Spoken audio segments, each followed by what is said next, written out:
Oh, yes. Here we are once again. And if you are watching live, I guess Beach doesn't have my sound. Yeah. It's never ending. The technical issues are never ending. Whenever we go live, Beach, who was just listening and we were just conversing seconds ago, loses my sound and he has to come back. In any case, welcome everybody. This is the High Noon Hemp Show. You're live. If you're watching us live, that means it is noon on a Wednesday, noon Eastern time, rather, on a Wednesday, which is always time for the High Noon Hemp Show. We're in various places. We're on Facebook. You want to check out the Temptations Beach Facebook page. Also on YouTube, check out the Jedi Hemp YouTube channel. Subscribe, hit the little notification bell, etc. And if you're on Twitter or X, if you call it X now, at Temptations, as we can find all the cool stuff as well. I'm cool. I do various things on the interwebs. If you just search my name, Stoner Jesus, he is cool as well, and he loves hemp, and he is high above the Temptations and the Flower Factory in Northside Beach. How are things this week in the world of Temptations? Well, back to bitter cold for, like 2 days, because that's the way things happen around here. It is true. Welcome, everyone, to the High Noon Hemp Show. I am Beach, and I am high above the Flower Factory and Temptations in Northside for this yet another episode of the High Noon Hemp Show. Season finale. It's season finale. Oh my gosh. Now I'm going to have to come up with like a cliffhanger. Will it be renewed for season 29? I didn't write a cliffhanger into the script this week. I'm sorry about that, folks. But there's a very good chance that we will have one. Yes. Anyway. So, yeah, remember, folks, the FDA has not evaluated this show for safety or efficacy. More on that in the show in a minute. And, of course, let's go ahead and do our pledge. I pledge allegiance to the hemp fields of America and to the soil in which it is planted, one seed, under the sun, with responsibility, sustainability, and thrivability for all. All right, well, yesterday, as most of us may know, was Hemp Patty's Day. And for all you pro-Patrick people, yes, I called it Patty's. For the record, Patrick wasn't even his name. So, you're going to see in the What Are You Wearing Beach segment, a little teaser later in the show, what I call the 10 Shades of Green, which was my St. Patty's Day outfit. And I'm still kind of dressed in it. Yeah. I didn't, sleep in it or wake up and have to put it back on. I just decided that yesterday's St. Patty's outfit was very appropriate for today's show. And so you're getting that. That's what it is. For a little Irish Celtic history, it actually goes all the way back to the Vikings. As far as what up, Jen? It goes all the way back to the Vikings when it comes to the documented history. So they have found seeds and fiber dating back to when the Vikings were there. And, on a side note, when the Vikings display came through the Cincinnati Museum Center, all right, they had a little interactive screen where you could build yourself a Viking outfit. Wow. And this is one of those weird things where I don't really watch the news. We were probably watching the news a little bit more at the time, but I'm watching this and I'm seeing this on the news, and I do have a picture because I ran up to the TV. Hemp was an option. You could pick hemp pants. You could pick a hemp shirt. You could pick hemp this. You could pick hemp that. And so I thought that was nice. Hemp tends to get left out of the history 9 times out of 10. When it's in 9 times out of 10, everyone's history. No matter whose history you're looking at. Mhm. Again, other than the indigenous people of what we now call the Americas, because they were not growing hemp or using hemp. Um, all of the other, everywhere else from Russia, it's so weird how it didn't come across the Bering Strait with the indigenous people, to be honest with you. Yeah. It's so weird to me.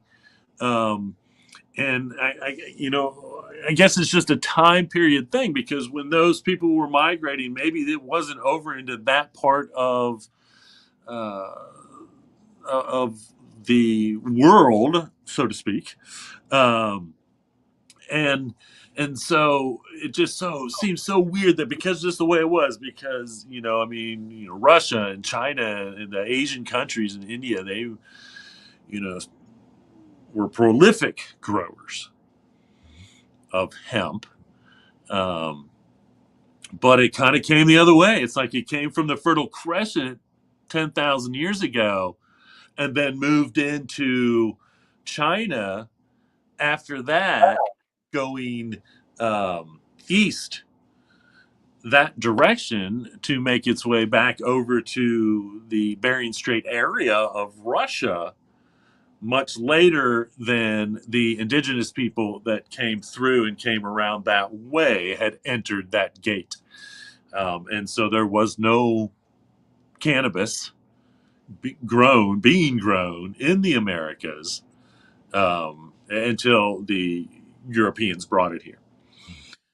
But the Irish and the Vikings, I don't, it's kind of crazy to almost think that again, the Vikings, there's as far as the actual history goes that we know, documented history.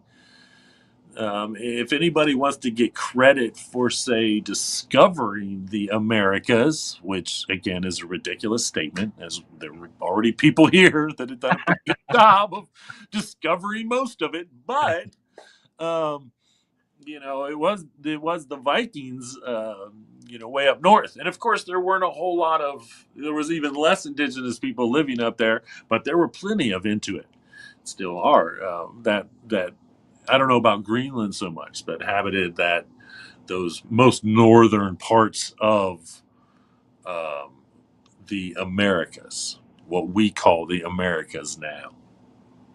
Uh, so um, the there is an Irish word, and it's spelled Cnaib. I don't know how that's knap or nap or what. I would only guess that it's not a silent C, but maybe. That dates back over 1,000 years in reference to use in Irish language, in the Irish language, I should say. And so, it was pretty prevalent as it was in most of, or a good part of, what we now call the European countries of that part of the world. So there you have it. There you have it. Little Green Day. I like to call it Green Day. It's a Green Day celebration for me. So uh, that's as much as I get there. Okay, so we got 240 days left of the federal ban, Section 781. Still some wacky stuff going on everywhere. Talk of an extension. There's no relief in the Farm Bill, as I mentioned last week, that we don't think. Um, So, we'll see what happens in the next actual spending bill. But I do think there's parts of the farm bill that, and again, I have not, they were talking about putting parts in the farm bill to change it. And now I don't know if they're going to do that because of the federal ban. So I don't know. We're still, until the farm bill gets signed, I don't know what's really going on with that, honestly. Um, But there is talk of doing something in the next spending bill if we ever spend. Maybe it's the one that they're debating on now. I don't even think that's the case, but I don't know.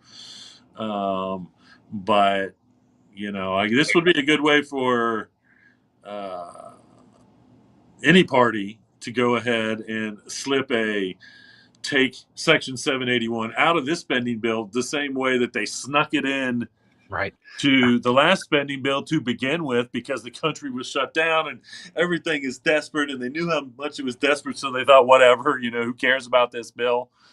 Um, and so, I hope that maybe that paperwork's getting filled out, and by the time that they do, in fact, um, pass a spending will, which is only right now a partial, again, it's not going to be a big deal until it's an FAA, situation again now.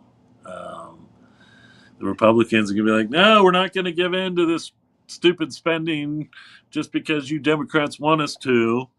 And all, they're going to fight about it until nobody can fly around the country. Right. Because all in all, that's the only time it really becomes an issue to these people. Which is the most, again, it shows you really how much they really care about the issues and what they're fighting about. Because it's just really a wagging of a finger and a stomping of a foot type of why not, you should, why not, whatever. So that's all still playing out on the federal level. Now, of course, in Ohio, we've got SB 56 possibly going into effect. Again, the lawsuit now is not going to work because they were suing on the premise that the governor didn't have the right to veto a section of SB 56, which would have given an extension to hemp drinks as ways and means for people to get rid of them before the ban goes into effect, which of course is now the issue, or one of the issues. I want to reiterate, as I said months ago when all this was going down, that the lawsuits need to be around anti-consumerism laws. If I can have hemp in a pair of jeans, then I can have hemp as THC flower, THCA flower, or THC drinks, or anything else that hemp makes. That is consumerism laws. All right. I would also go at it into the effect that the state of Ohio does not have the legal authority to redefine what industrial hemp is. The federal government has clearly defined what industrial hemp is. Okay. And every single thing from it is legal for another 240 days. Right. For the record. All these harmful chemicals, we still got 3/4 of a year to consume, to have them kill us, to have them send us to the deathbed. Because that's how unsafe they are. They don't, that's how much they really care about your safety in these matters. But the fact of the matter is all these products are 100% federally legal. Now, what the state of Ohio has done has changed their medical marijuana / recreational dispensary rules to say, and this is what they're saying, okay, that you have to purchase industrial hemp products only at these dispensaries, which means they can only be grown in Ohio.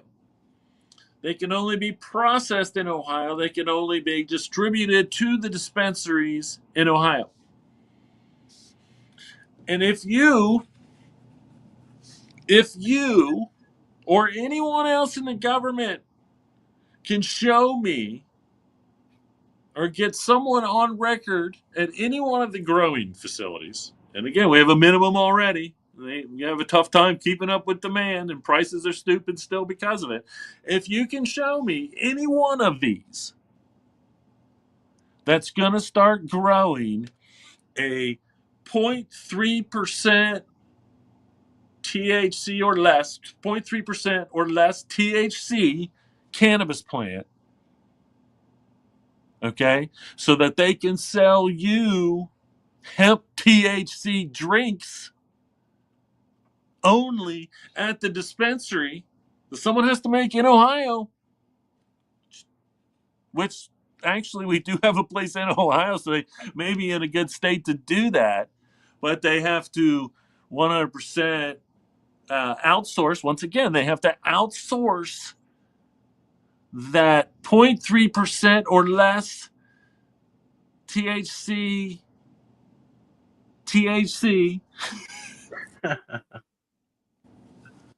to put in those drinks from a grower in Ohio. Not one single grower is going to do that. Not one. So now, by rewriting their policies, they are basically saying null and void. We don't know, these products aren't even available anymore. Period.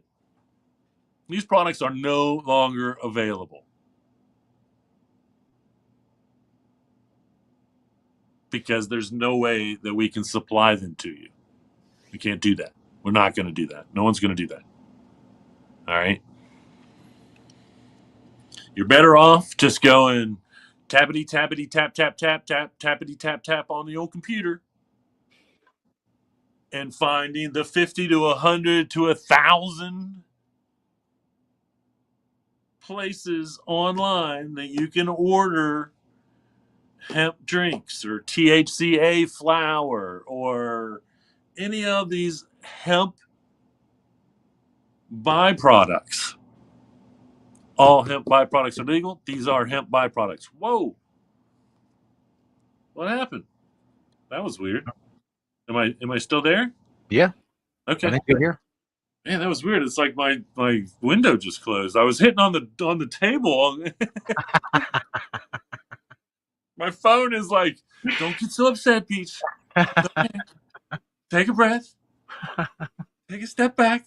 I know how frustrating it is. The universe works in mysterious ways. But anyway, again, they're saying that these products are no longer legal when they are 100% legal everywhere. I mean, honestly, you can go right over. Actually, for the most of it.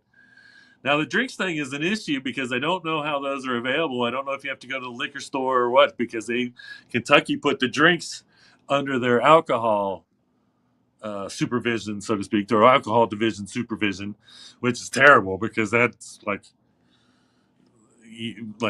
prohibition style. I mean, there are still places where alcohol is still not legal in the state of Kentucky. Anyway, so I don't know how easy it is to go over and get that, but all the other products, like the THC candy bars, those should be completely fine, honestly. Industrial hemp THC candy bars in Kentucky. There's so many things you can go right across the river from Cincinnati and get. But again, my whole point is they're literally taking money out of businesses in Ohio, even if it's their recreational businesses or whatever. They're taking that money out. And they're saying, go online to get these things shipped to your house from here on out. Most of the drinks that are out there, I guarantee you can go to their websites and they'll ship you some. Yep. Because it is not illegal to ship these products over state line. Why, Beach? Oh, because they're federally legal.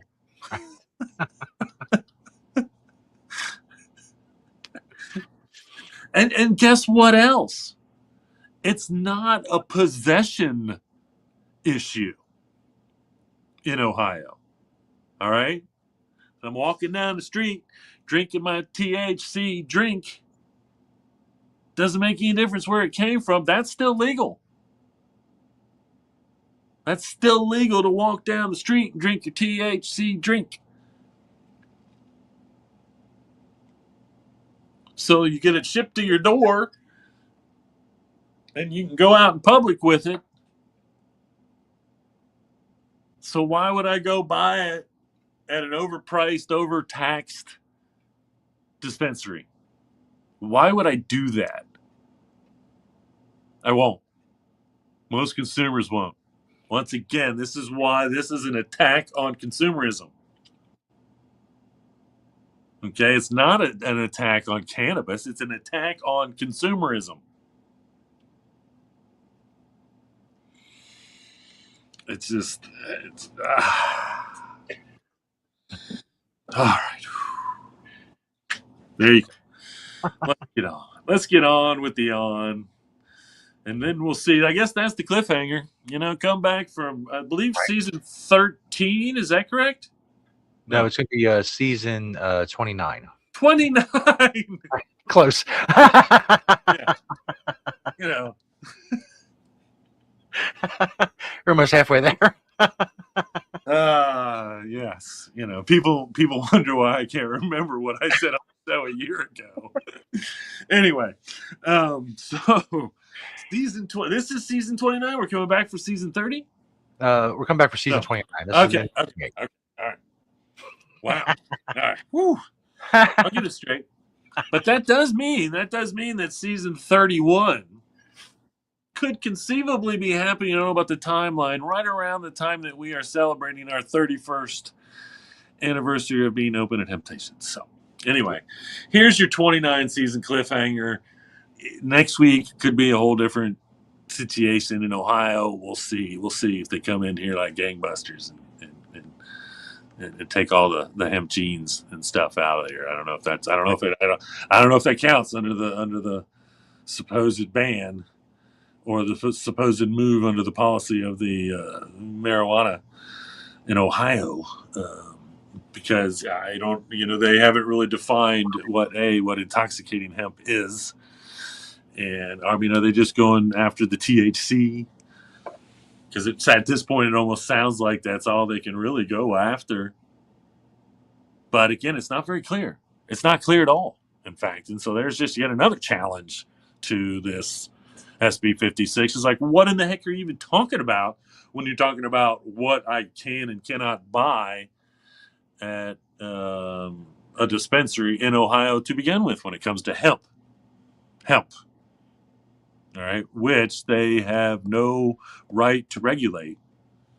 Even the state put their hemp program back under the USDA regulations, and so I don't even know. They don't, the marijuana people don't have any right to regulate or say anything about hemp to begin with.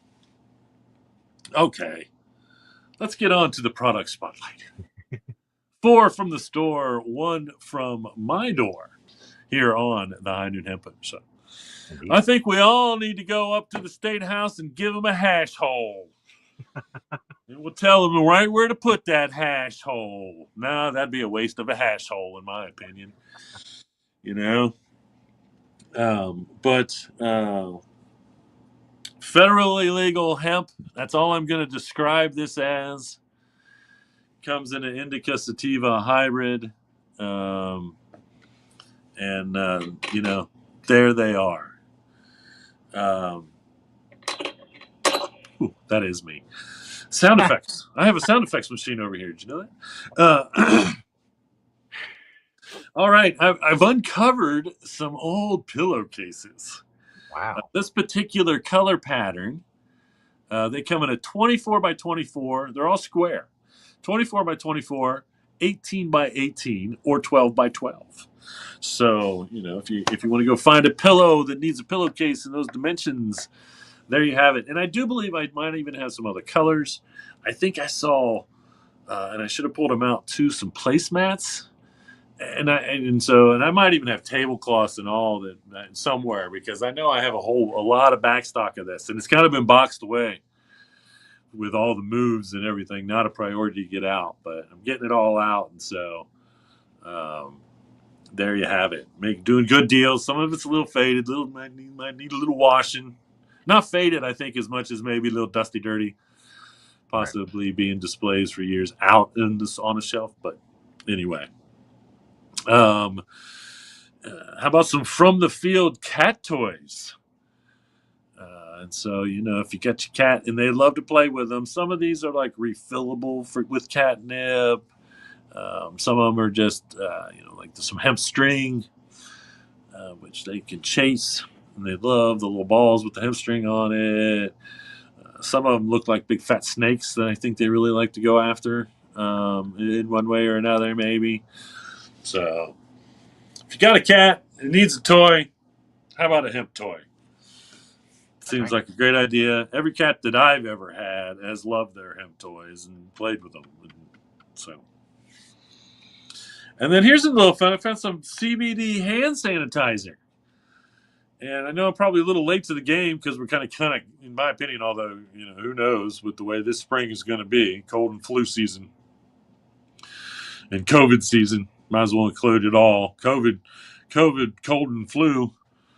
CCV season. I'm starting that. I don't know if that's a thing or not, but next year when they call it CCV season, I'm taking full credit. Right. But little CBD sanitizer there. Really, all in all, you're cleaning your hands and maybe taking care of a little bit of wrinkles and pain therapeutically. A lot of our customers use CBD for their arthritis. And so, just, using it on the hands and getting it in there is going to benefit, as my customers have told me, therapeutically. We have found that we've seen that CBD may have those same hemp compounds that make it antibacterial, antibiotic, all these. There's all these things that we're finding out CBD can do. And again, on a antibiotical, I know that on the show I've talked about how they had found that, it can be antiviral, antibacterial. So, all those benefits are there. All those benefits and more when it comes to CBD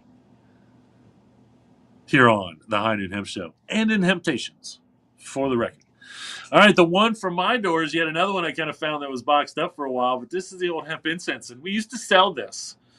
Of course, when I could get it on a semi-regular basis, but this is incense made out of hemp, made with hemp.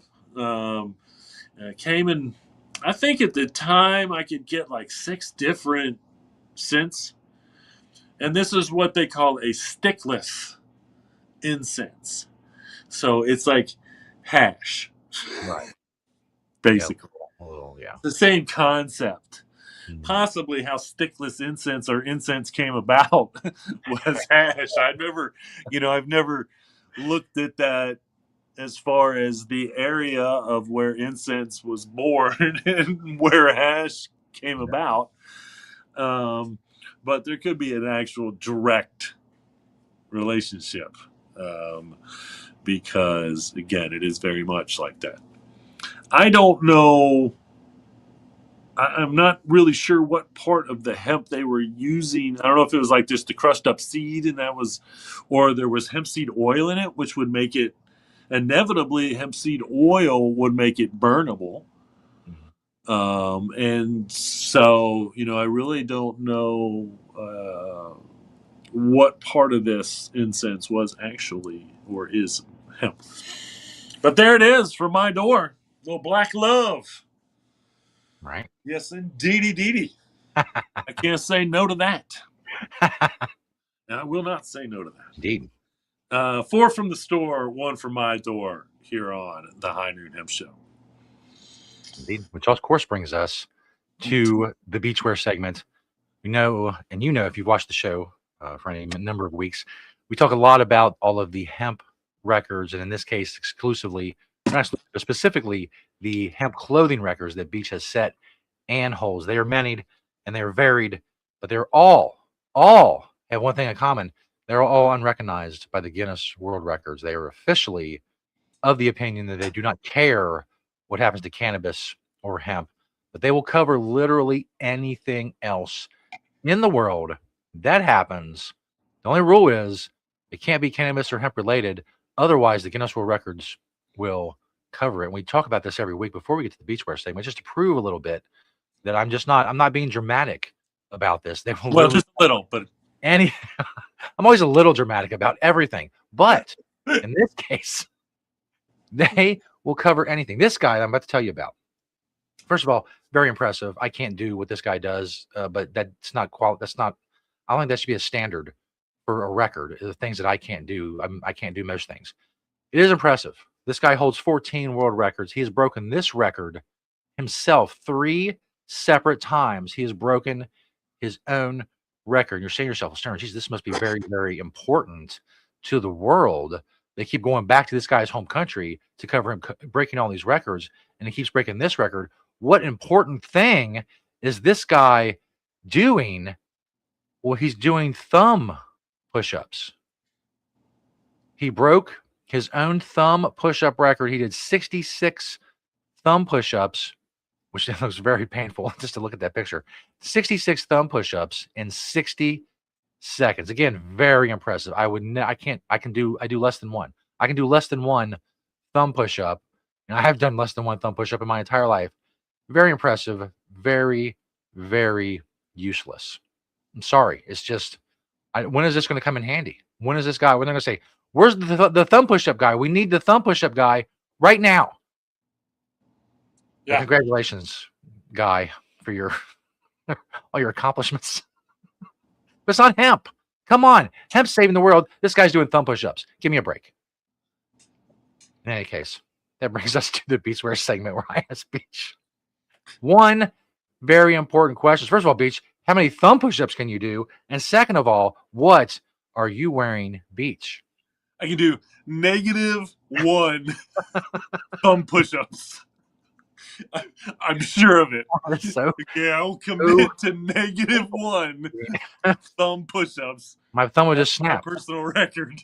I just have 2 broken thumbs. Yeah. Yeah, that's just a trip to the freaking hospital, or like I'm not turning doorknobs and tying my shoes for a while. Nope. Everything like this. Doorknobs. Yeah. Open it up. So yeah. Anyway, but I will say this: I am going to start the record for the most green in an outfit. All right. Now I will say that this is the most green that I have ever worn in an outfit personally. Now, if somebody out there wants to go layer up with 10 green shirts, go ahead and bring it on. I'll start with this outfit of 10. I call it the 10 shades of green because there are pretty much 10 shades of green in this outfit. But I'm gonna put this on the record as the most green head to toe in a clothing outfit. Indeed. Starting with the head, of course, there's the Hempy's hat on top of it all. My jacket and my zip-up hoodie are both hemp hoodlam. Again, I was fortunate enough that this wasn't just for display, folks. It was 10 degrees yesterday. At some point or another, it was 10 degrees yesterday, I believe. Mm-hmm. So it's cold here. I didn't just layer all these up because it's green. I just want to be clear. And then my T-shirt, that's a Oh No High Noon Hemp Show T-shirt. Underneath that is a long sleeve Young Maven shirt. Still a T-shirt, actually, just so you know. Even if it's long sleeve, it's still considered a T-shirt if it's the right consistency. My pants are my I cargo pants being held up by a Hempy's belt. Underneath it all is a pair of Satori briefs and Satori socks. And then on my shoes, there's a good old pair of Adidas shell toes. So I contemplated wearing my hemp necklace that has a green bead on it, which could have been, technically, but that's not the necklace was technically natural colored. That is also why you did not see my Green Springs Technology pen this week, because I don't have a green one. They only come in natural hemp colored. I almost rationalized by saying I do have a Green Springs Technology pen that has a green ink cartridge in it. And so, but I don't want to stretch it. Right. No one can debate these 10 pieces of clothing That's or right. their greenness. And I know the picture of my briefs makes them kind of look brown, but I can tell you they're green. Honestly, they're pretty much the same green as my socks. Mm. But in the picture, they just don't. Might not quite look it. But anyway, it's all green. And I didn't even think about this till later. There are more shades of green in the letters of the High Noon Hemp Show. It's true. Not technically hemp, but I'm just saying. Different shades of green, one way or another. Anyway, so there you have it. Mm-hmm. Celebrating the green day of hemp patties in the greenest way that I know how. All hemp, head to toe. If you're curious, what are you wearing, Beach? Now you know what I wore.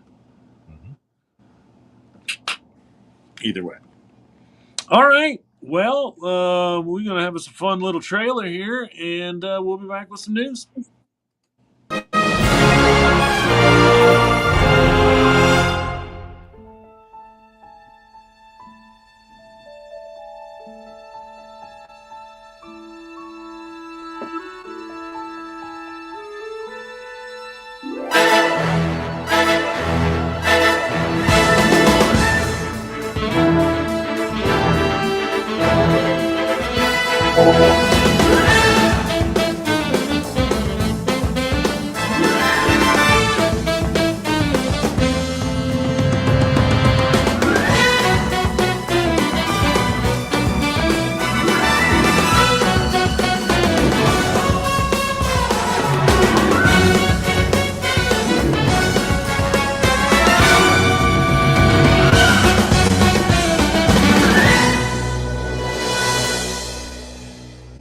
Yeah. Bim, bam, boom. Yeah. And just so you know, I slipped in there the old the hemp squatch sighting down in the hemp fields of Kentucky. Um, you know, so all right, okay. Well, I mentioned that FDA. How about this? Now the rumor is, I don't know if there was like that put that music back to people like handing off a piece of paper around the White House. But the FDA has sent a CBD compliance and enforcement policy, regulations and whatnot, over to the White House. Now, nobody knows. I've not seen if anybody knows what these compliance and enforcement policies are. This should be interesting. I have a sneaking suspicion that they're going to want to put them like under the DEA or something, not under the FDA. I don't know. We're going to see.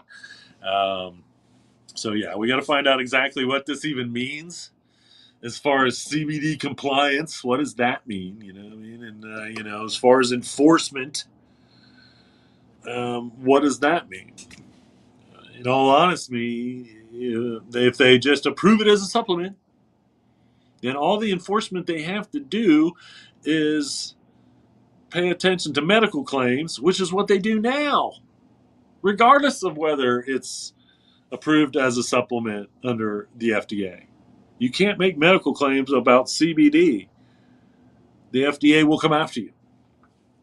And so, again, we'll we'll see what happens here with this, because this is, all part of the CBD and Medicaid, Medicare issue that uh, is supposed to happen amongst the time that they're basically going to put most CBD products out of business. They're gonna figure out, the FDA is gonna figure out whatever they have to do, and then all of a sudden, Medicaid, Medicare can, you know what they're gonna do? They're gonna recommend that it's a Schedule One. Mhm. Possibly even a Schedule Two, like they want to do with the rescheduling of cannabis, which would be like, again, Schedule One, no big deal. I don't think. I mean, I think that everything's Schedule One. Again, supplements, whatever. I don't know, and so I don't even think that's true, to be honest with you, because it really should still be under the Herbal Supplement Act of 1996, which I have followed very closely, um, because it did put some types of regulations on herbal supplements, but what it really did was say, um, you can't prohibit the sale of them. And again, it's one of those, you can't make medical claims, blah blah blah blah blah. So anyway, we'll see how all that really matters in the long run. But you know, technically, this is an herbal supplement. I don't know why. What the FDA is so confused on. I don't know how many more studies need to be done. They have approved a CBD drug for kids. So if a CBD drug is okay for kids, how is that not okay for every adult to choose for themselves? That's the biggest question of it all, and I think that that's again why the FDA has dragged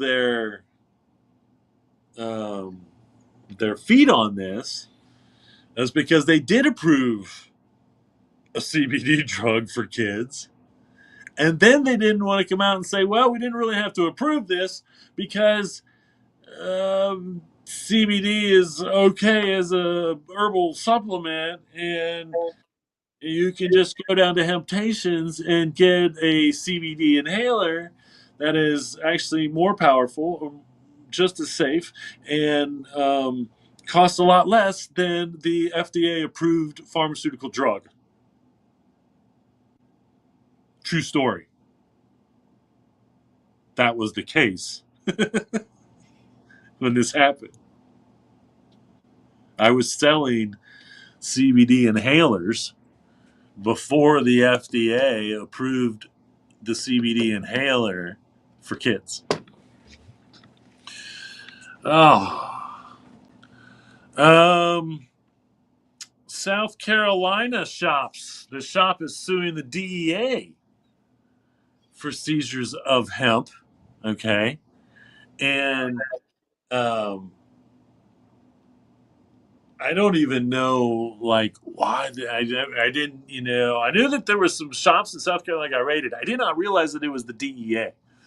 Now, from what I'm seeing from this article, they're going on the fact of like, okay, so there's 10 milligrams of THC in a candy bar. They're saying that's above the 0.3%. And again, these dum dums don't know the actual law, which says that 0.3% is at harvest. Okay? After harvest, I can take that 0.3%, do anything I want with it, and it's still legal. Federally legal.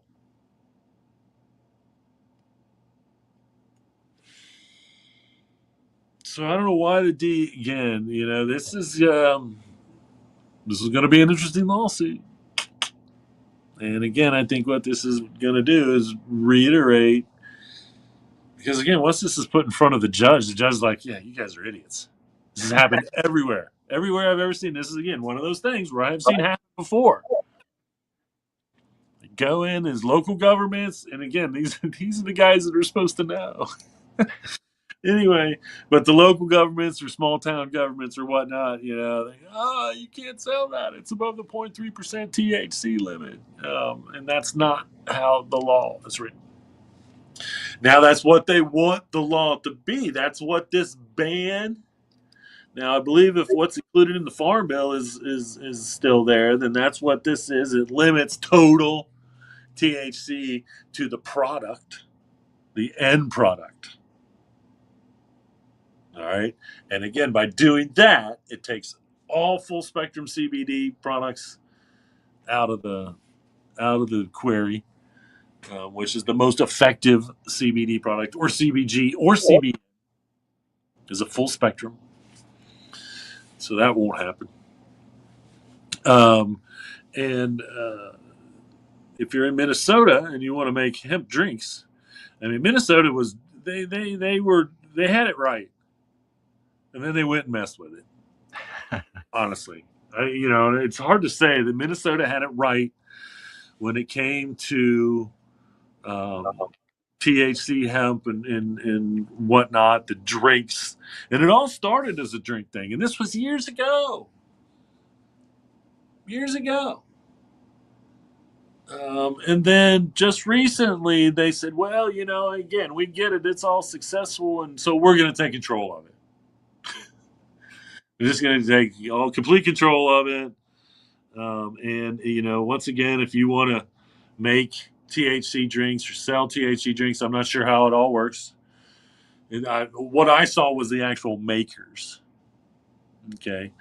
And I did, if it's the actual retailers, I think that's kind of crazy because once again, Minnesota government can have it mailed to my house. Like, if the THC drinkers can't be made in Minnesota, and that's the only way you can sell them in Minnesota, is to make them there, then all those drink people are just going to have them shipped to their door in a brown box, and all of those businesses lose that money. It's the same thing. Yeah. They were doing so good. And again, I think that, that was the issue. Once again, the popularity. I think the real test of would be, again, this would be this is a hypothesis that I would put out there. My hypothesis is, if you studied Minnesotans' alcohol drinking and their THC drinking over the last 2 years, you would see a correlation. You would see a correlation between alcohol going down and THC going up. And that's exactly why all of a sudden the Minnesota government says, we had a good thing. And we had no problem with it. We had a little problem at the beginning. We got challenged. The court said, hey, these things are legal. Hoops and ladders, not really, whatever. And they went on. And, a year or so later, in Minnesota, I think the government starts saying, wow, our Minnesotans really love this stuff. Oh, wait, they get a buzz from it too, oh, well, we better get involved a little more. Anyway. So if you're in Minnesota and you missed the first filing for an application to make low-dose hemp THC drinks, you can get back with them now. That's all I'm saying. Minnesota, do it. This is super cool because here we have two pioneers in modern hemp coming together. So Patagonia recently opened up a new shop, and I I should know, but I feel like I don't know if it was like New Zealand or Australia. I'm not even sure that it was in the United States. Maybe it was maybe in Maine. I don't know where this is. I should, but they used hemp wood in all the shelving, floor, everything. And it is this is true. This is true dedication to hemp. This is the thing that all hemp, all the businesses. I mean, Patagonia understands the benefits to the planet of hemp, and they're already selling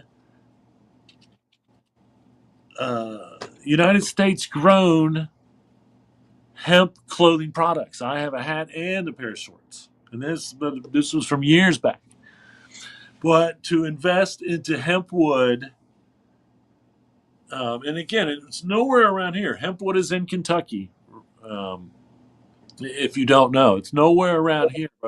And so even if, well, and I know wherever this was, if it this store is not around here, if it's in the United States. Anyway, fact of the matter is to dedicate that to the hemp to hempwood shelving and all that. I mean, again, that's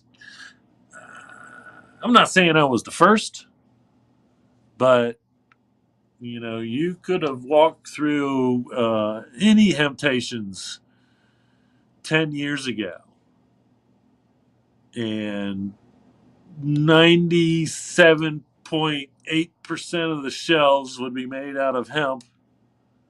Nice. And the rest would have maybe been glass as far as shelves go. And again, come look now, as we're rebuilding yet another location, and you will see. I have a stack of hemp shells in different depths still, because once again, there's 4 stores, every shelf at that point, for the most part. So anyway, thank you, Hempwood, for doing what you do. Thank you, Patagonia, for doing what you do. And again, I don't know when it's getting released, but I will have to say that I did a podcast, my first podcast. Wasn't my podcast. I was on the podcast, Apples and Winners, Apples in Winter. It is on Spotify. I do believe now she wasn't sure, and I have not heard from her. She originally had probably was putting me somewhere in April. And this is, I have to feel once again a little humble, because she said at the beginning, she was thinking it would probably be around April that it would air, and then she said, well, after we were done, she said it might be the spring equinox, which is the first show she's going to release, um, because it was me. Because I don't know. And so anyway, if it is, I would be humbled to have my first podcast interview air on the spring equinox. Again, Apples in Winter on Spotify, and I'll try to do an upset. If I hear from her that it is going to be on there, then it'll be all over X and Facebook and Blue Sky and LinkedIn and all those places that Hemptations exists. The only place it won't be is on TikTok, because guess what? Hemptations still does not exist on TikTok. That's shame. It is a shame. But I can't be. I'm sure that if I went, my handle won't be Hemptations. Somebody else stole that a long time ago, and I don't even know how the handles work on TikTok. But I'm sure, and that's one reason why I don't like using Instagram. Even though I do use Instagram now, when I went to be on Instagram, I couldn't get Hemptations, so I had to be Hemptations Pics, PICS, and that just pissed me off. And so it's kind of the same reason why I should have been smart enough, like. And some of these things, was way ahead of my time. You know, I have a Hemptations MySpace.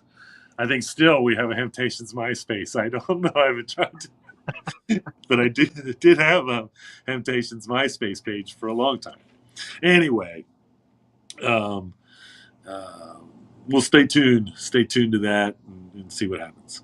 But what I was mentioning is how you know, she asked me the one thing basically that I didn't like in the hemp industry over the years, and and I've said this since, it's like people going into the hemp business, and I don't care whatever it is, and then like wearing their business name that has hemp in it on a cotton T-shirt, or putting it, their business name's got hemp in it on a cotton hat, and so this falls under that same line. I mean, either way, good for them.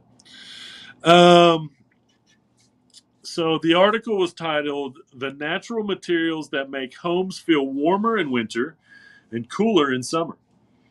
And I know if you watch the show, you're thinking hempcrete insulation, but they actually talked about plant-derived textiles such as organic linen and hemp, um, and this is, they say, are not only more durable and sustainable than conventional cotton, but they are also great at regulating temperature. Good for bed linen for moisture wicking. Hemp is very good at moisture wicking, with hemp offering superior durability. And then I love that the last sentence in that little summary in the article then says, softens with use. It's kind of a disclaimer, because the one bad rap that hemp material tends to get to this day is that it's not soft enough.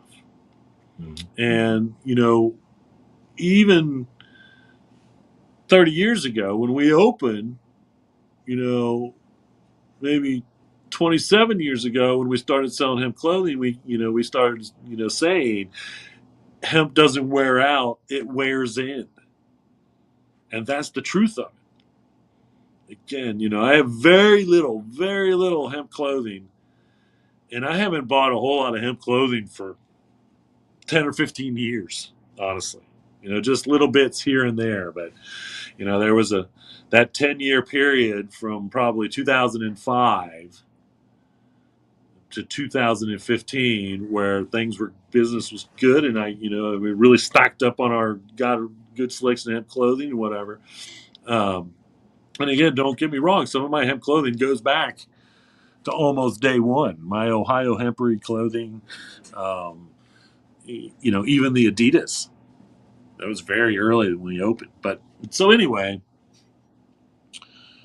getting to my point, I got to having the largest collection of clothing on the planet probably, around 2015.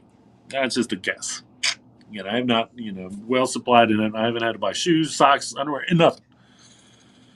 You've seen them. It's all here, and I don't know that I've shown a whole lot of clothing where I would have said, I just got these, maybe a couple pairs of socks, whatever.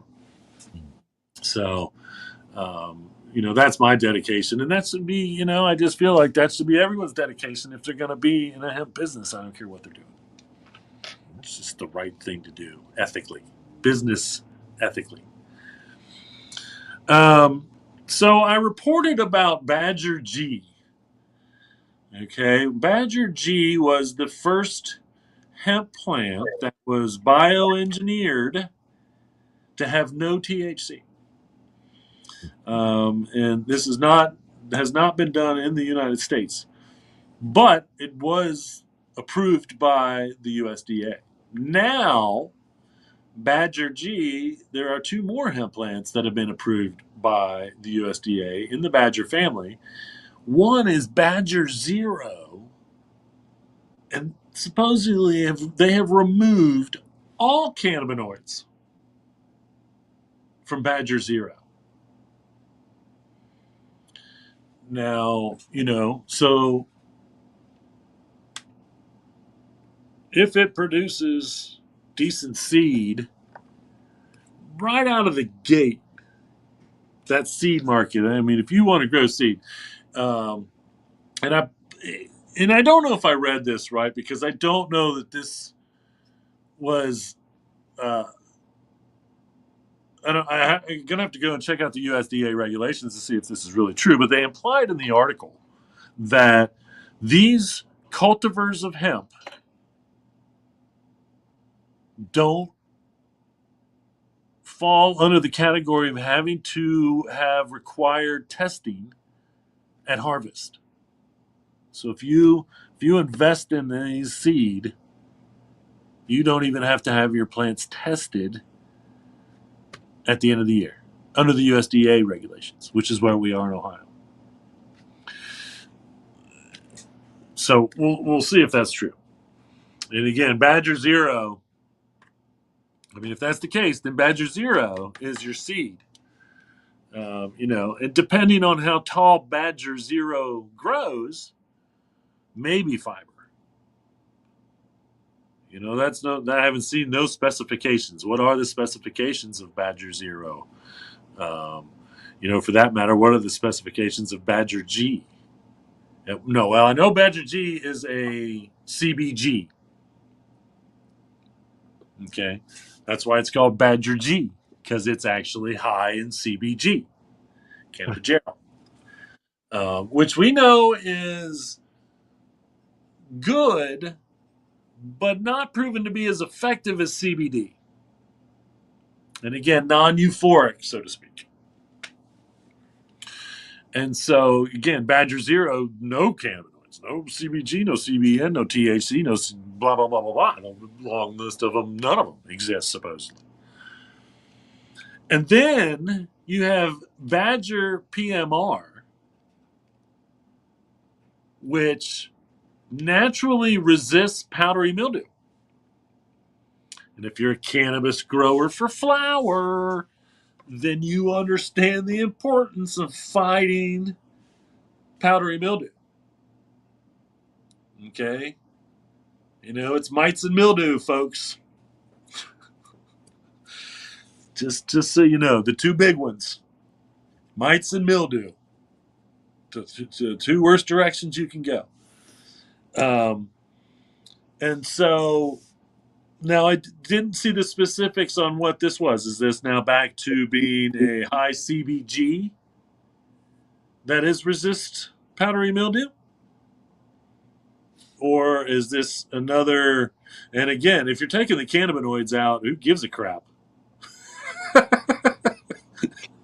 Because guess what? If you're growing for the seed or you're growing for the fiber, powdery mildew ain't going to mess with nothing.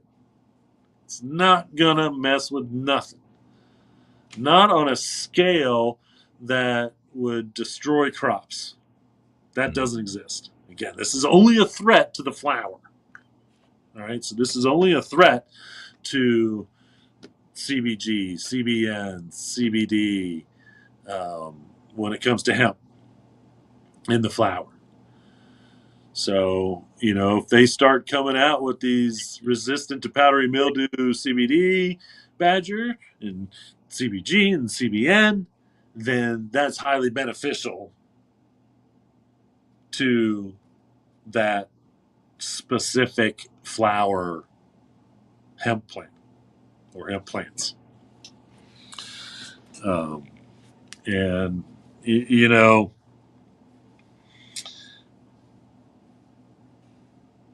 I said years ago that I was not worried about bioengineering in hemp because it doesn't have any known predators. And again, that's the fiber and the grain. Those plants do not need to be genetically engineered. We could continue to genetically modify them through breeding to possibly get bigger seed. Definitely to get taller plants, and we're already doing that.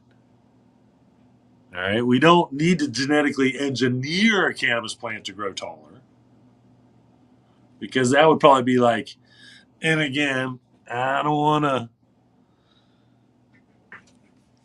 Frankengator it. But I mean, could you imagine taking the gene from bamboo that makes it grow fast,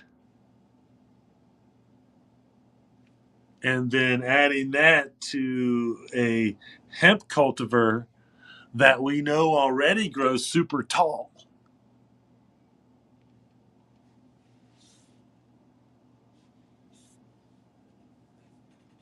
I mean, science is crazy. Again, the argument of bioengineering, again, bioengineering in food product is highly suspect. But in the same sense, it makes more sense than, again, I don't know. There's like this really gray area in my head that says, if you're doing it for this, which is okay, making a hemp plant that grows 35 feet tall in 3 months, opposing to a source of food where you're taking this and the old Frankenfish, I think is what they really, because that's kind of where this was going back in the day of bioengineering. And then also, I'm just totally against the idea of bioengineering a plant that becomes resistant to a chemical to spray on it. That's just, and that might be just biomodification. I don't know. Either way. And you know what I'm talking about there. And so, that's where I don't want it to exist, so that more chemicals. And again, that's why I don't really understand to begin with, because again, it should only exist so we should use less chemicals, and maybe even possibly less water. Can we take that enzyme from a cactus or a succulent and then put it into, I mean, again, that's what I don't understand. That's what I don't understand about bioengineering food products is why isn't there more of that? Like, anyway, I don't know. It's a huge scientific conundrum when it comes to my brain, to be honest with you. And again, it's because there is no perfect. So you can't say, well, all bioengineering is a ridiculous idea. And then, of course, you can't say all bioengineering is a good idea. But where the line should be drawn it's a tough one. It's a tough one. BBC article, is it possible to build a plastic-free home? Well, a lady tried, and it's not. But it is possible to build a very low plastic home. And where she could, she used hemp material insulation. And part of this started with, and again, I don't know how you hire a contract to build a low plastic home and then catch him spraying plastic foam to seal to be used as kind of an insulation. But that's what happens. She sees this guy using plastic foam and said, whoa, hey, we're not supposed to be using that stuff on this house. You need to replace it with hemp material, which costs exponentially a lot more, but what she wanted to do, because it was what she was doing. And it makes total sense. And again, the benefits, the costway of benefits to hemp, almost all, if you sit down and you put it on paper,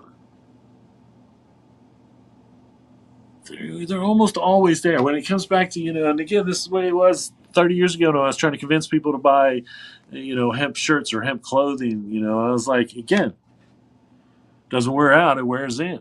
It's 4 times stronger than cotton. You could reasonably say that spending 4 times more for it is fair capitalism.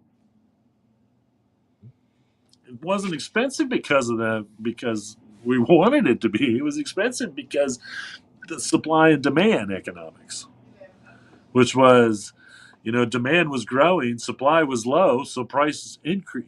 Prices were high, and that's still the way. Demand is still increasing, but supply is still low, and so prices aren't coming down as quickly as I would like to see because we're not growing it as fast as we can to keep up with what we should be doing with it. It's as simple as that. Um, a dietitian ranks which type of which type of milk. Like mild, what types of mild deliver the most protein? What kinds of milk deliver the most protein? Well, last but least was actually hemp milk, number 8, and it was 1 cup gives you 2.9 grams of protein, which was the lowest on the list out of all the milks. Which is where I learned that honestly, and I don't know why we aren't.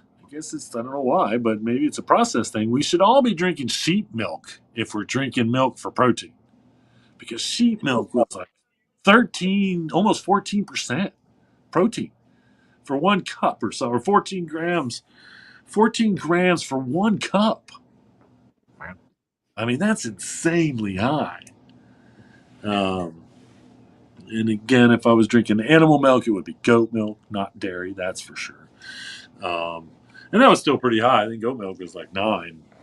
Most of the dairy and goat, I think even oat, most of them were pretty decent up there for protein wise. And again, most people that want to drink a dairy or even an animal byproduct milk, they don't want to do it for the health benefits of the milk to begin with. They want to do it to drink, to have milk, to have something that tastes like milk for cereal or whatever.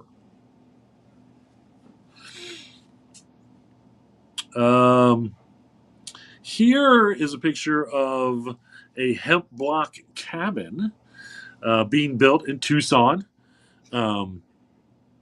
They're building 6 of these.